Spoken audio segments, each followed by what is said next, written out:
I was born into privilege and love. I inherited not just wealth, but a deep sense of compassion. Determined to give back, I built a foundation that transformed thousands of young lives. But in one tragic flight, everything changed. I lost my parents, my sight, and eventually the life I once knew. As years passed, the applause faded, friends vanished, and even my body betrayed me. Alone and dying, I faced the world's harshest truth. People love the giver, not the man. Yet in the darkness, I discovered a final light. That kindness is only pure when given with no expectation in return. Before I tell my story, I want to say thank you so much for watching and supporting this channel. Your time means the world to me. If you enjoyed this video, please don't forget to subscribe, like, and leave a comment. Now, this is my story.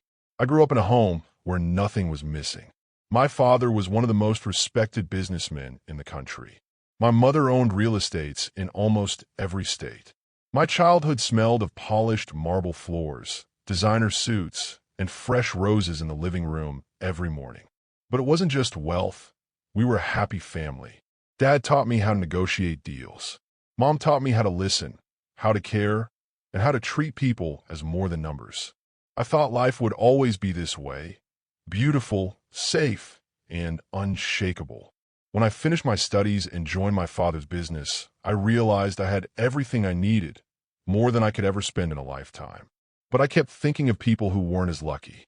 I saw children on the streets selling gum instead of going to school, and I felt a pull in my chest. So I started a foundation. The mission was simple: help brilliant but needy students go to school and achieve their dreams. In the first year, we funded 500 students. I can still see their smiles the day we handed them scholarships. I told myself, this is the real meaning of life. 5 years later, my foundation had changed thousands of lives. That year, we planned something big, a ceremony for 2,000 beneficiaries who had graduated and were now successful. My parents and I decided to attend together. They were proud of me. Dad even joked, "Son, you've done more in 5 years than I did in 20. We chose to fly to the event. It was quicker, and we wanted to arrive fresh for the evening dinner. I never knew that flight would be my last moment in the sunlight. Halfway into the journey, the plane shook violently. At first, I thought it was turbulence. Then the oxygen masks dropped. I heard the pilot shouting something I couldn't make out. Mom's hand gripped mine, so tight it hurt. Dad was silent. The next sound was a deafening explosion, metal tearing apart, people screaming. I woke up in a hospital bed days later to the sound of beeping machines and a nurse saying, "He's awake." That's when I heard the words that crushed me. "Your parents didn't make it. And I'm sorry, but you've lost your sight." Blindness isn't just the absence of light. It's the presence of 1,000 fears. I couldn't see the faces I loved, couldn't sign my name, couldn't even pour a glass of water without spilling it. I felt trapped in a cage I couldn't touch. The man who once managed millions couldn't manage to button his own shirt. My dreams shattered like glass on a cold floor. I stopped smiling. The world had turned black, and so had my heart. People were kind at first. Friends visited, beneficiaries sent messages. But slowly the calls stopped. The visits became rare. Everyone had their own lives to live, and I was no longer the man who could change theirs.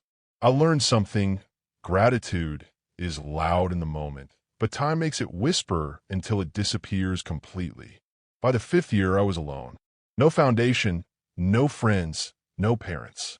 Just me and the darkness. One morning, I woke up with unbearable pain in my chest. The doctors ran tests, and when they told me I had cancer, I just laughed. A bitter laugh. What more could life take from me? I was only in my early 40s, but I felt 90. That night, I lay in bed thinking about all the people I had helped. I had built their dreams, and now I was building my grave, brick by brick, with each passing day of loneliness. When you have money and power, the world remembers your name. When you lose both, you become invisible. The 2,000 people who had once cheered for me didn't even send a letter. I realized something cruel. People love the giver, but only as long as the gifts keep coming. That's why many wealthy people build walls around themselves.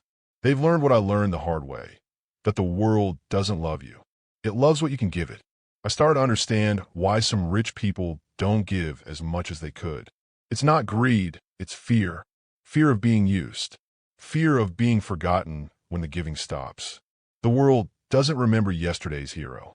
It only looks for today's helper. And when you can't help anymore, it walks past you like you were never there. As I sit here in this quiet room, my body weak, my sight gone, my parents long buried, I think about the boy I once was. The boy who believed that kindness would always be remembered.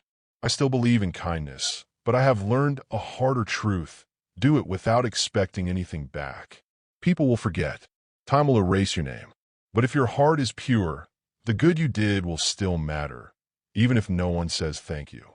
I don't know how many days I have left, but I know this. When the lights went out of my eyes, I saw the truth of the world more clearly than ever before.